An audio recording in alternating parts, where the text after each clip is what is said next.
Percat versus McLaughlin. Row number 2, Waters versus Shane Van Gisbergen. In behind them, Whincup and Jack LeBrock. Field drops into place.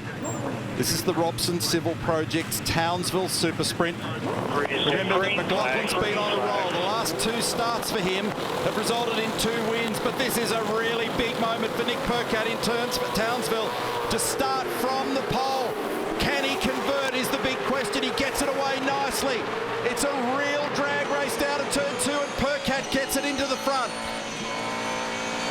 McLaughlin has to just lift the throttle momentarily to drop back into position. And look at Van Gisbergen sweeping down from the outside. Can he make this work? Ideally positioned, and Van Gisbergen has done a magical job of taking second spot. Well done. What a superb move by Van Gisbergen. And don't worry about Percat's start. He smashed them. He absolutely smashed them. He was able to get across easily and make it through turn 1 without any drama with McLaughlin. And that move around the outside. Wild moment there for LeBrock and Todd Hazelwood, but they got away with it. He faded fully to the left on the approach to 11. And then he showed the nose getting down into that right-hander in the second gear right-hander, but Nick actually got in there very well. So he's offering it up. Lunge. Here we go, and there's space and he does it. So on for the crisscross now. Percat looks to respond down the other side, but this becomes the long way round when they get down here to turn 1. And there's marbles out there as well. So this is 250 kilometres an hour, and Van Gisbergen pokes it to the lead. Nick just come out of the throttle then and moved it back in behind him. That was smart. So they're making sure that they don't dip below a minimum of 17 psi on the tyre pressure. That's what Larko was just feeding us there a moment ago with a bit of Father's Day advice as well. So what's this look like? Oh, left front was that looked a bit tardy for McLaughlin. Oh, that's cost him some time because that's brought Jamie right up. Now remember, Jamie on 3 tyres behind.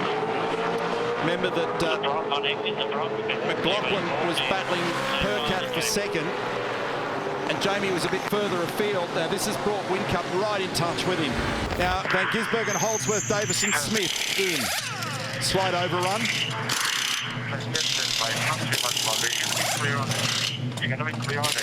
Can't see the other side of the car, but we think it's 3. Yeah, looks like 4 tyres. Bring them up nice and steady. Percat's still at a 16 dead, mate, so let's not smash these on the curves on the outlap. Good advice. Came in with about 26 seconds in hand. Takes about 32 to get through the lane, if you remember the Hino hub. Plus the wheels and tyres.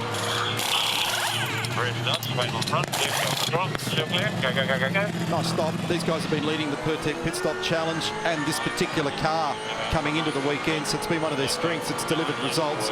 But Shane's going to blaze on by here. The question is, where does Nick drop into the rest of the gang? Possibly around Todd Hazelwood.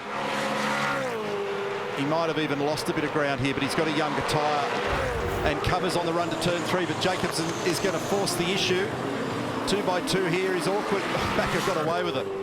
He got away with it. That was a rarity. Yeah, that's exactly what it was. It was a moment. So it's courtesy on all parts there. Control to all personnel, 15-second time penalty to car 14 for a pit lane infringement. So pit lane infringement for Todd Hazelwood, plus 15 seconds. I didn't. Wheel spinning. Was it? I didn't catch it. Yeah. So no pit lane limiter. So it's an automated system, so... That was a big moment. So that's from Mostert looking back at Holdsworth. Is that right? I think that's right. Oh, can he get up? Oh, every time I hold my breath when you do that there. Because that big fence on the left-hand side, she doesn't move too much. I looked down to check some numbers. I looked up and thought I was at Parramatta Speedway because we're in the dirt sideways. It was like that. Here comes Lee. So he'll feint left and he gets down the inside. Now, just in behind is what I was just saying. Frosty's going to try to do the crisscross and end up in a position to put a move on David Reynolds.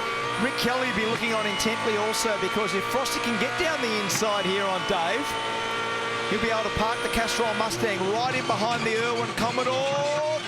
Here we go. Battling to stop, gets it done. Look rear, where's Rick? Not able to quite get that car down the inside with him. Now, this just happened down at turn 11, Rick Kelly and Chaz, and then because Rick actually redressed effectively, it meant that David cannoned into the back of him. Back to our race leader, so that put a fair amount of damage on the snout of the Reynolds-mobile. So hopefully it can get to the end, but that means they'll have a bit of work to do between the races. Van Gisbergen. You have to go back to Newcastle 2019, the last time that Shane Van Gisbergen was able to do this. He had a tough day yesterday. Into the final corner, he lines it up. It's been an exquisite drive this afternoon by Shane Van Gisbergen to take his first victory in Townsville for the 2020 season, and 100 points. 8.5 seconds clear of Scott McLaughlin.